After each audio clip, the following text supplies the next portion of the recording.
Okay. So I'm interviewing today for a new author. I work for a publishing company, and I'm looking for a new author to sign to help make some good books and make a fuck ton of money and maybe make a movie if you catch my drift. I'm up first, and I'm sure I can tell you my amazing story.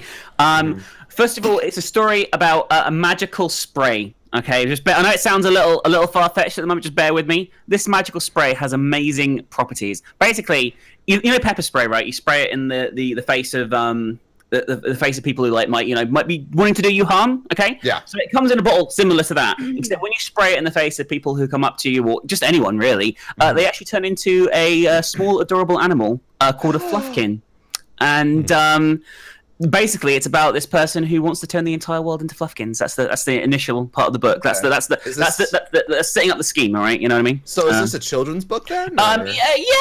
I mean, it might get a bit more adult depending on what happens with the other cards. I'm going on the fly here. So it could be a young adult novel. I mean, yeah, okay. It's definitely a young adult. It's definitely a young adult novel because the reason this person initially starts spraying people and turning them into fluffkins is because they are worried about being sexually assaulted. But fortunately, they have the foresight of mind to buy a chastity belt to protect them, if you know what I mean, all the time.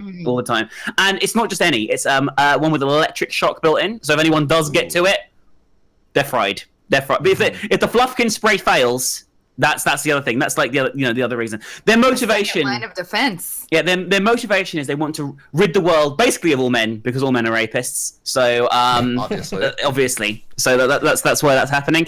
And finally, I mean, I can write this book really fucking fast. I can have it on your desk within the hour, if I'm honest with you. Wow. It's already written, pretty much. It's already written. I've already come up with the branding. I've already come up with characters I can say that are gay 5 years down the line when the fan base is chomping at the bit for more tidbits of information. Yeah. I've already written the movie scripts, and I've already made some Fluffkin merchandise as well. So Now, what is the title of the book? It's called Fluffkin's Favorite Rape. That's a very Minx title. I'll not say. It really is. We're gonna actually need more of these. So let's Doxy, if you wanna. Yeah, absolutely. Hi. Yeah, I'm an aspiring author. And just a little bit about me first before I get into my story here. Sure. Is that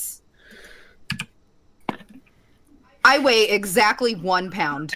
So I'll be really easy for you to cart around to do book tours and book signings. So I just feel like I'm the smart choice. I'll go right in your carry-on. You're only gonna have to pay for travel for yourself. So just to talk a little bit about my book here. It's about a struggling drug addict that has he's come on hard times. He's really starting to feel the effects of his drug habit. What drug does he take? What drug does he take? It's crocodile. Yeah. Okay. Yeah, it's crocodile. And he's starting to really feel the effects. But what was unforeseen is that it's had a different effect on his body than most people's bodies, where it's destroying his brain, but giving his body incredible superpowers. A bit like Killer Croc. A lot like Killer Croc, actually. This is basically Killer Crocodile, is what it's called. So, yeah, that's what's happening with my book, and he has this amazing utility belt that is modeled after the utility belt that I'm going to bestow onto you to carry me around in. Okay. But he keeps all of his needles and spoons and cotton balls and stuff in there, so that whenever he has to fight somebody, it's just with him all the time. There's no need to find an abandoned shack or anything for him to go shoot up in. Like, he can just do it on the fly. So it's a really good book. I only weigh a pound. I really think that I'm the smart choice here. Things are looking rough in America, and I think that a lot of people will be able to relate to this story. I agree. Wow. What's your novel? So I'm really honored to have this moment to tell you about my new book, which is called Really Bad Aim. That's actually just a working title for now, but it's okay. So basically, it's about a man and a woman who have been trying to conceive a child for a really long time, but his sperm just has really bad aim. Just not even his sperm. Like when he actually gets it in, like sometimes it's the belly button, it's the ears, the nostril, but when he does get it in there, the sperm is going that way and that way and that way, everywhere but the bullseye. So yeah, they're just really having a hard time conceiving a child. Also, there's oh, Jesus Christ. So he is told about this legend that anyone who wields this flaming sword will just have the perfect aim. And actually, it turned out to be a euphemism. The flaming sword is his penis. And also because he had gonorrhea. So, it turned out to be a whole fallacy thing, and he found out maybe that's why it was actually affecting him. He had the flaming sword all along, and he didn't need it. In fact, he needed to get rid of it, and that was the issue that he was facing. While all the while, it's raining. That's how he puts it out, the flaming sword, was he's just had to go out and just, it's another euphemism, but yeah, he goes out, it's just like the rain. Out in that moment, he's having that whole soliloquy in the open rain, and it douses the fire of his flaming sword, and then he goes back in and is able to finally conceive with his I'm crying. I've got a single tear running down my cheek right now. That is an emotional journey. Yeah, it really is. Yeah. Ritz, can you summarize these amazing novels? I can sure try. It might be tough. So we had Minx's spray. Magical spray that it turns everything to, what would you call them? Fluffkins? Fluffkins, yeah. I'm glad you remember. It's adorable. With their chastity belt.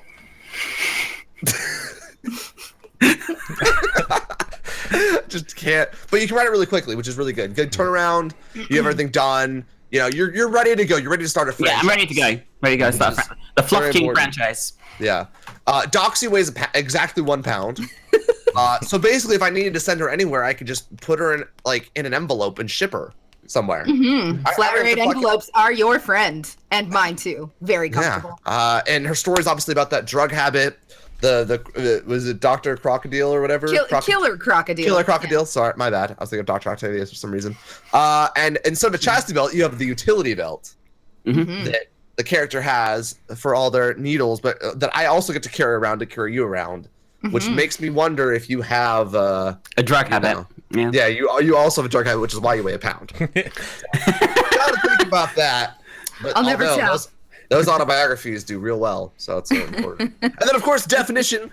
Really bad aim. Currently, the title, the working title, where he has his flaming sword, which is really just means he has gonorrhea. And for some reason, the sperm are really dumb. But the rain, bleach, or whatever it ends up being, what fixes his gonorrhea, and then they can conceive. Hard hitting. Get it now. I got Lifetime on the fucking hook already, waiting for a movie for this. I mean, you really do have a hard time ahead of you. Man, honestly, I gotta go with Minx because she has everything ready for me. Dang. Fantastic. I mean, I knew you'd see sense. Fluffkin's favorite rape. It's going to be the best-selling young adult book of the year. I forgot about that fucking title. Right, I'm interviewing next, so let's see what I'm interviewing for, guys. Are you guys ready to impress me? Because I'm interviewing for a bartender, and I need some dank cocktails made. All right. Dank cocktails. Doxy, you're up first. Off you go, Doxy. All right, yeah. My drink is called the Self-Loathing Red Panda. Okay. It's got all kinds of cinnamon. And little known fact about Zero Doxy is that she hates the taste of cinnamon, so you don't have to worry about me getting high on my own supply. So loads of cinnamon in there. It does great for how people go to the bar to hook up. It's great for your breath. Like, you're never going to have shitty breath when you're drinking the Self-Loathing Red Panda. And, it tastes like grass a little bit, which is really great for actual red pandas. So, it's great for the red panda population. I do have quite a lot of them that come up to my bar, I must admit. So, and, they're always going to have really great breath because it's going to taste like cinnamon.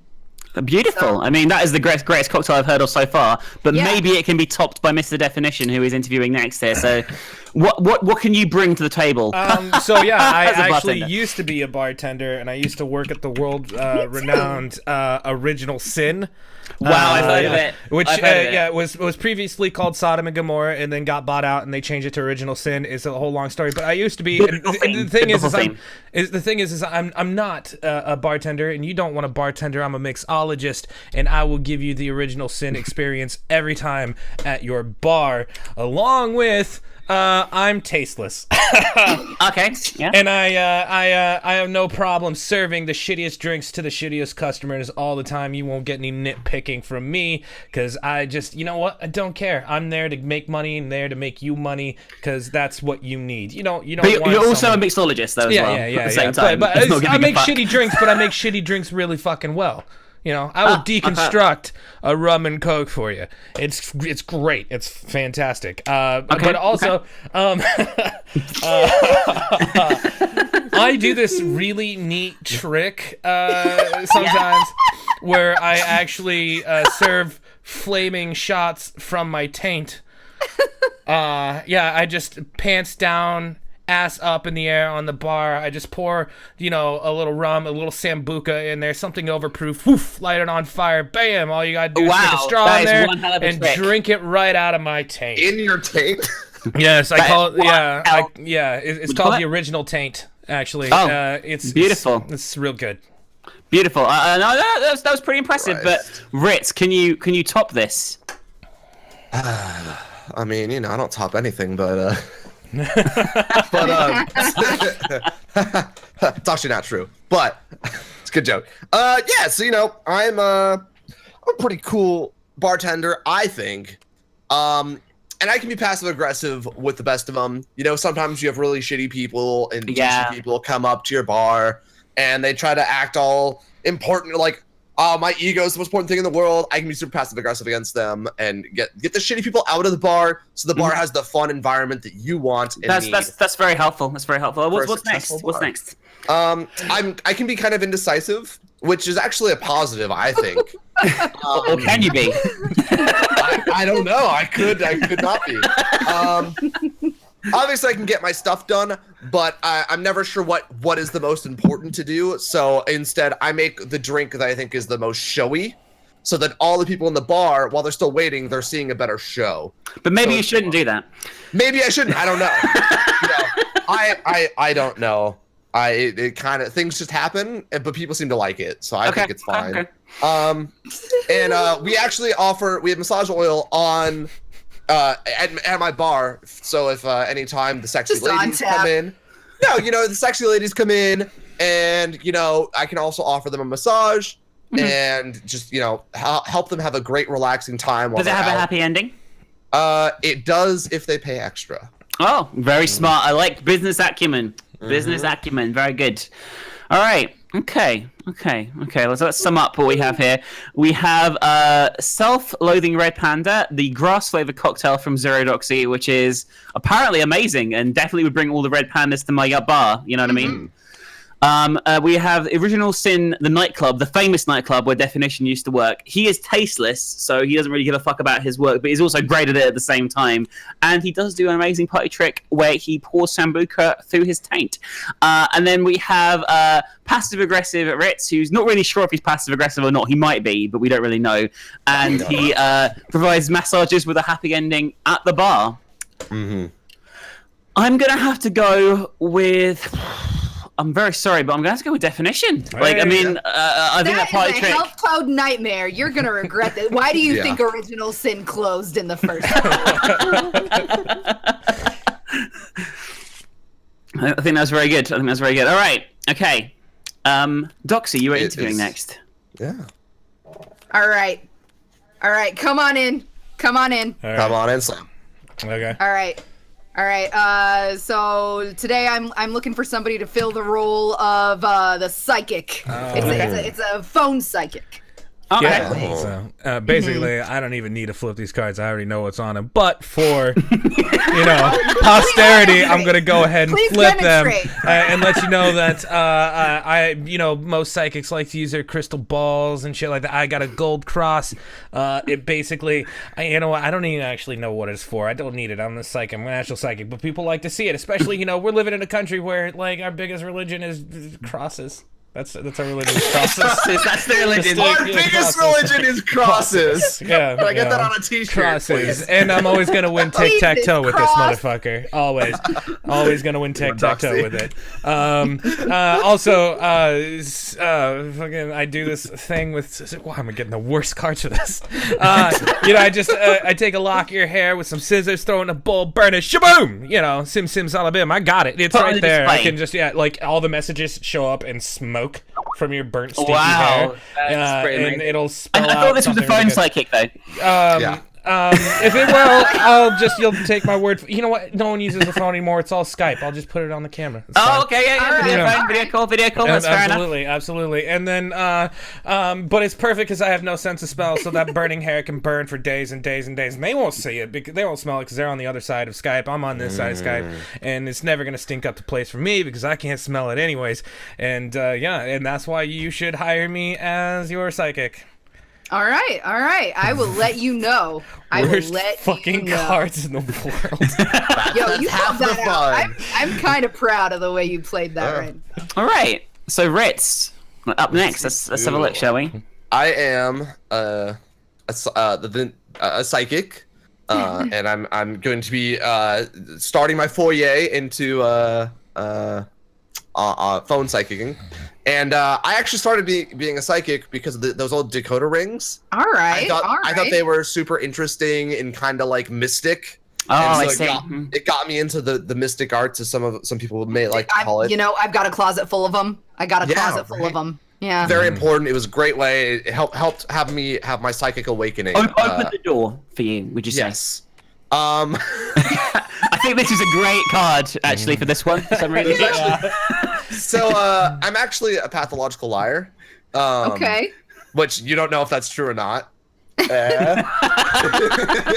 But, no, so my clients, I really do have, really great reviews. But I don't let my clients know the bad news because I think that I should only be telling people the positives. You keep them coming back when they need a pick-me-up. I like it. Exactly. So I will lie to them about the unfortunate things that'll be happening in their future. Their stillborns and all those fun things that are going to happen to them down the line. They're not going to know that from me. All right. All those stillborns. Okay. All the stillborns. I'm clinically depressed. Aww. So you could really use this job, huh? This job would really mean just so much to me. If not, I'll just have to go back to playing with my decoder rings and lying to people. And I really think that this could turn my life around and we could make something beautiful. And hell, maybe we could even get this on TV someday. And I can lie to the masses. Do love a sob story. All right. Ooh, I didn't get that one. All right, can someone deal me the cards, please? I got you. All right, Doxy. I know you're going to pick me already because I'm a psychic and I know these things, but just for posterity and make it fair for these two losers here, I'm going to show you. I take a lot of pride in my work. You know what I mean? I feel I'm a 100% genuine psychic. I can see the future. Psychic. I can see the past. I know that my work is some of the top quality psychic work out there, and not one person has ever come away dissatisfied. Even when I told them about their stillborns, they were so amazed by the quality of my work. They were like, "Wow, I guess I'll just have to have a stillborn then." And it was great. I mean, I am so prideful in my work. Next up, I mean. This is a little unconventional, but I hope you'll bear with me here. One of the ways I read people, I know I can't do this over the phone, but we'll improvise, is I screw them. And we use the call center as a sex line anyway. So. Oh, perfect. Well, we do a little bit of phone sex then. Basically, I feel that when you make that emotional, deep connection with someone, when you're screwing away, as I like to say, you get inside their brain a bit more. You can read them as a person. It's like reading tea leaves, except you're like, having hot, wet sex instead. Basically. I feel like you're kind of screwing me right now, if I'm going to be honest. Exactly. Yeah, we're sure you're not screwing these people like in a bad way. And one of the ways this is a little unconventional as well, but one of the ways I like to do. Basically, my great grandfather owned a suit factory many years ago, and I actually inherited the suit factory, and I have a lot of spare 3-piece suits. We're talking tens of thousands of them. Okay, tens of thousands. So at the moment, every time someone comes to me for a psychic consultation, they get a free 3-piece suit. And it's a great way. It doesn't cost me anything because it wasn't mine in the first place. It just inherited it. The inventory's already there. I like it. Exactly, and I could go. I'm sure we'll have quite a lot of clients, but I've got quite a big backlog, and I feel that it's an extra incentive for people to sign up with the best psychic in town. So there you go. All right. Well, see, all right, we've got the psychic Deafinition with his gold cross that tells him the future as he cuts off people's hair and doesn't smell it as he's burning it over Skype. We've got the great Rizzo, who was inspired by decoder rings, is a pathological liar. Or was he? Or was he? Who never gives people the bad news, so they're gonna keep coming back to him for a pick me up. And he could really use the help right now. Could he? He's clinically depressed. Or maybe he's just feeding me a load of baloney. And then we have the great Minx Adini, who takes a whole lot of pride in her work. She's essentially a psychic hooker, if we're gonna be honest.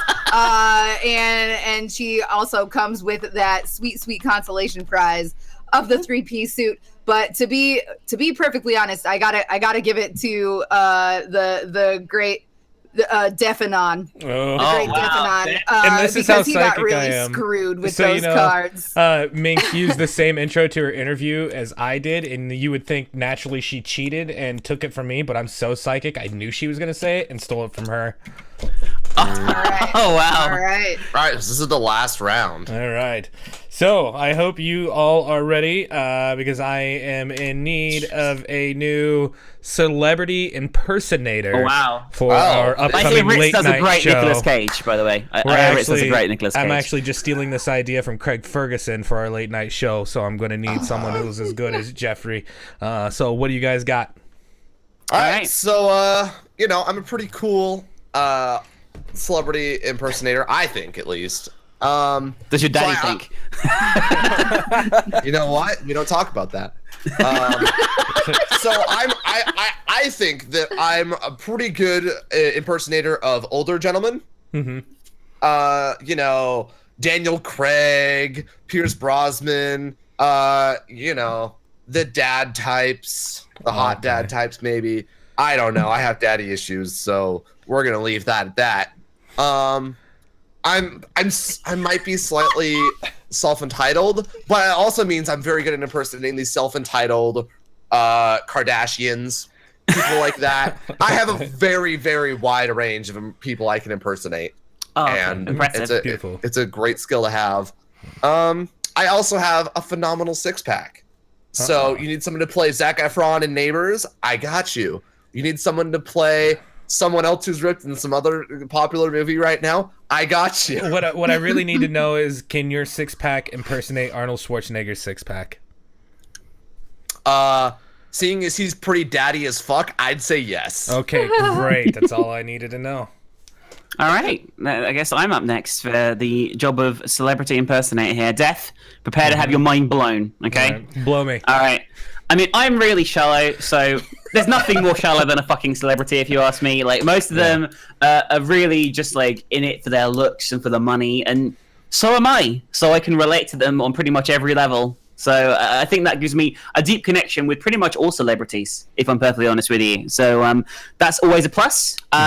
Next up, I have the best, outrageous French accent. You will love how I sound, you know?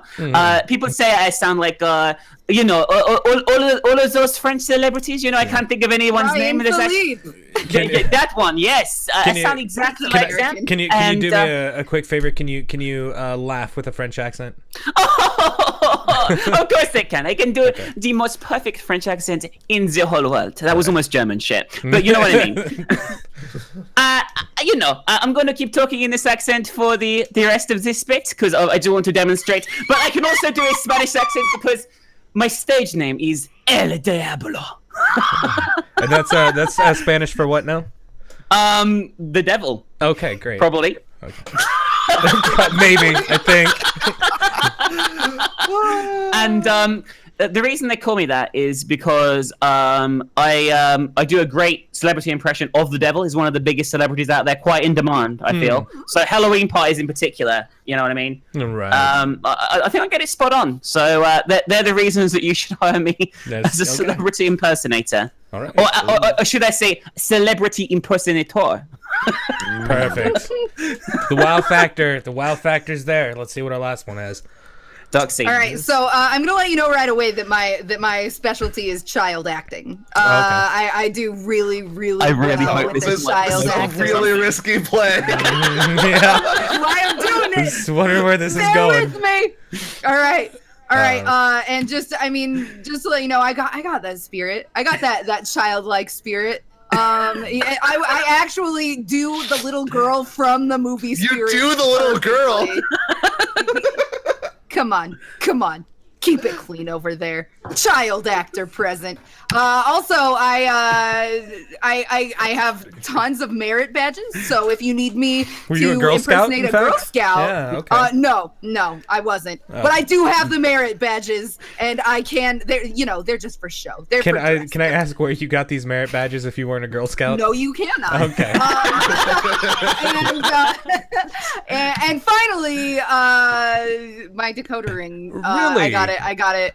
Yeah, specifically, I don't know if you've seen the movie Christmas Story. Yeah, do you just drink more Ovaltine now, or I drink all the Ovaltine. Okay. And speaking of which, I do an amazing version of each of the children in that movie as well. Yeah, can you name the children by chance? Can you do the severed foot lamp? Can you impersonate the lamp? We got Ralphie. Okay. We got Travis. We got Randy. We got Blitzen, right?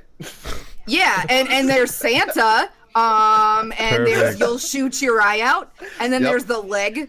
I do them all. Yeah. I do them all. Okay, great.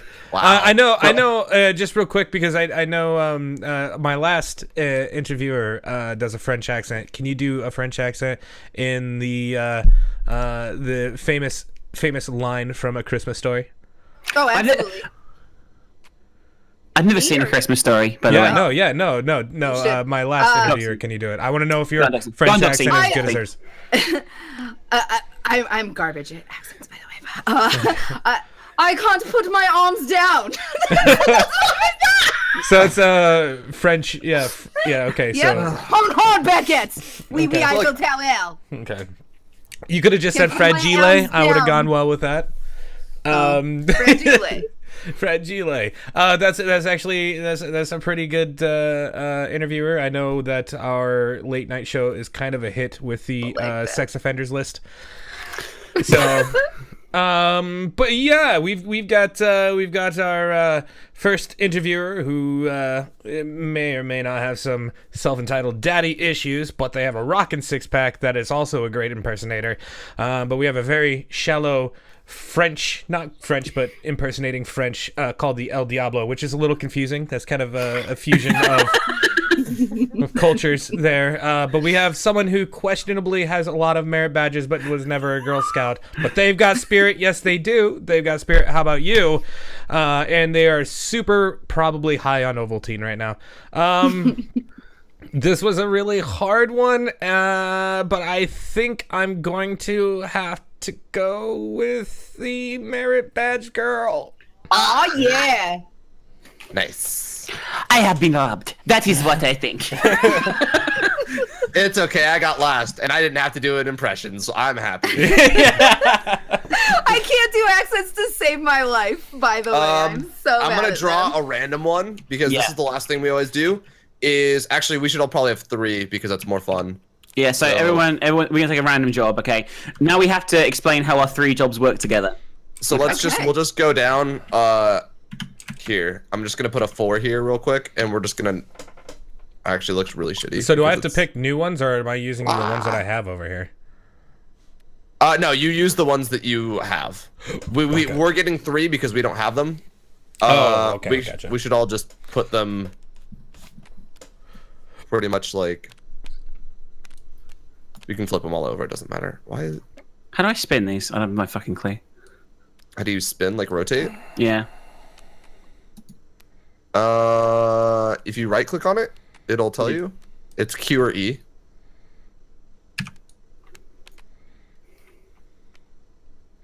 All right.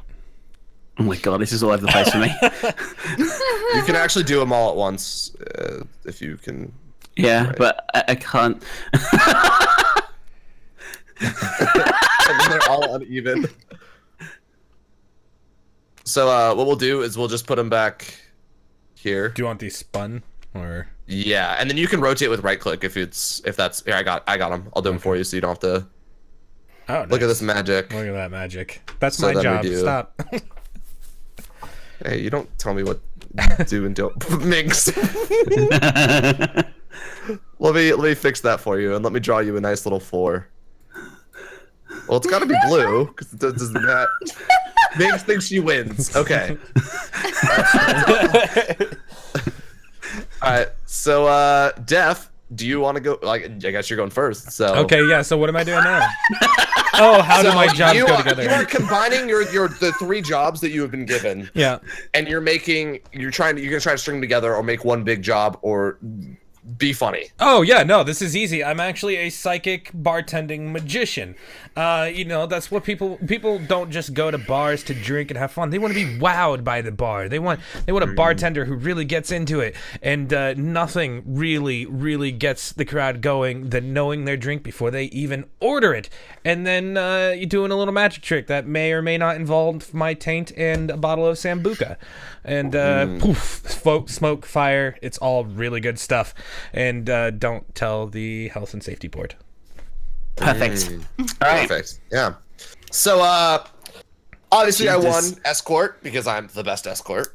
And I also happen to be dominatrix. Well, that's which lucky. means I'm the kinkiest of all of the escorts.